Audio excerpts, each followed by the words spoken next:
expected investigators to dismiss the possibility of Manson's meddling at the scene, but some were open to it. Late in my reporting, I spoke with Danny Bowser, a retired lieutenant from the LAPD homicide squad, who'd never given an interview about Manson.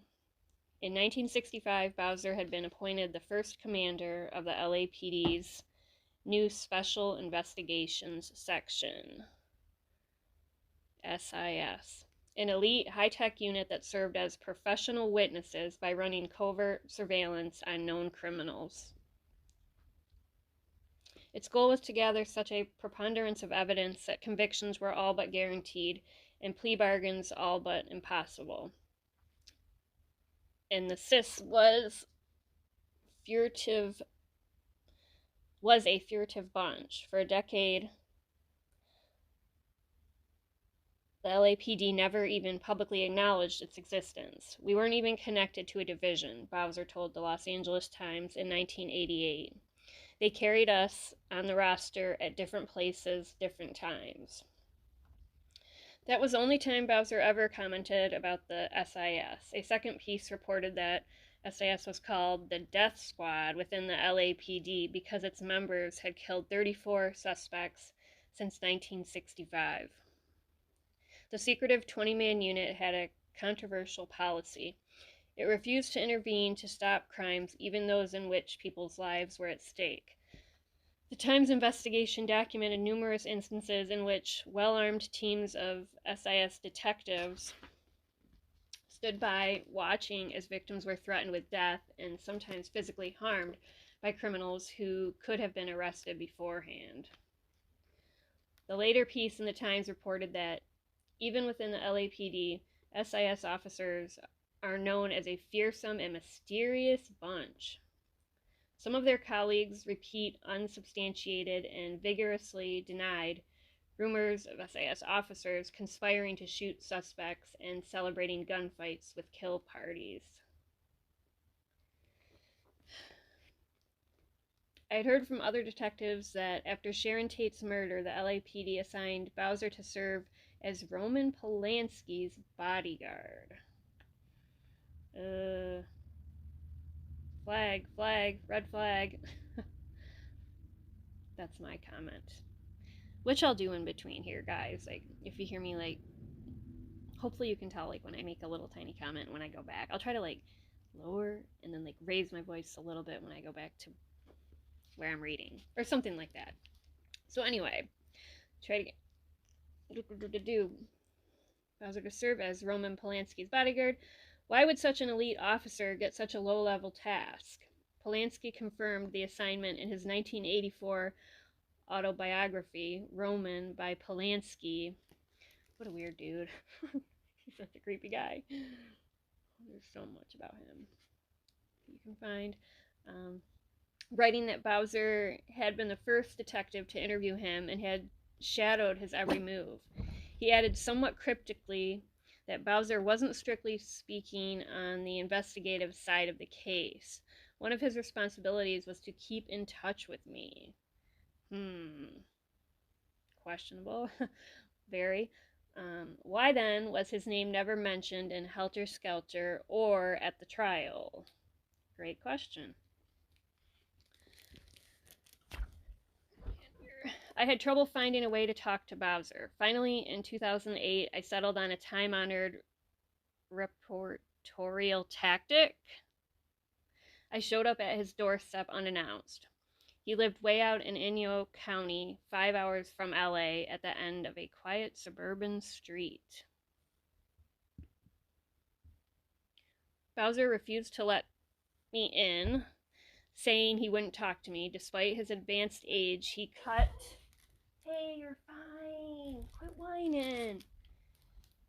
Despite his age, he cut an imposing figure. He had a glass eye, and I later learned that his real eye had been shot out, but I kept him standing in his doorway by blurting out questions about the Tate crime scene, hoping to convince him that I'd done my homework. It worked, kind of. Bowser would shut the door on me only to open it again to say more. Whenever he seemed to have said his piece, he'd find something else to add. For the next 30 minutes, as the sprinklers chirped next door and a TV blared from inside his house, he told me things that he insisted he'd never shared outside the SIS. Most of our stilted conversation was about the homicide investigation report for the Tate case, a document that was pretty much the basis of the prosecution's physical evidence. Bowser said it was littered with inaccuracies. The detectives in the homicide unit, he claimed, left things behind, things they missed, an awful lot of evidence didn't get processed.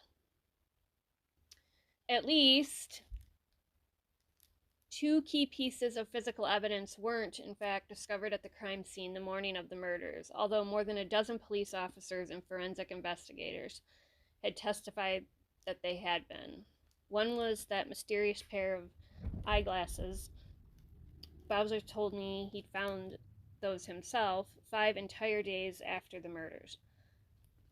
That contradicted the homicide report, which said the glasses had been located and taken into custody on August 9, 1969. Gently, I suggested he might be mistaken, that the homicide report suggested otherwise. What, you think that's the Bible? He snorted. You believe the stuff you read in there? He made sure I didn't jump to the conclusion that he or any of the SIS agents working under him had done anything improper. He said that his guys didn't write reports, nor did they report to anyone. Nevertheless, if what he said was true, then critical elements of the prosecution's presentation of the crime scene were inaccurate. Included, just for starters, would be the means of entry into the house, the way the victims were bound and by whom. Everything evil over there kind of connects, he added. Interesting choice of words there. If he was accurate, then all those cops, his colleagues at the LAPD, had lied under oath, I reminded him. Did you see any of my guys on the stand, he asked, and he added that I wouldn't find any of his guys named in the police reports either. He was right. Toward the end, Bowser toyed with giving me a proper interview. I was going to give you my number, he said before shutting the door again, to protect you from stumbling over your dick, but I changed my mind.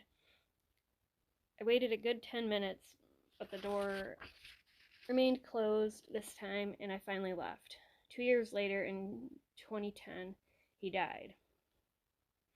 As I drove away, my mind was awash with possibilities. I'd always wondered about the crime scene discrepancies. I wondered if Bowser, just by alleging that the crime scene had been presented incorrectly, or possibly even staged, was pointing to other reasons for the murders, or other people, perhaps, involved in covering up what had really happened.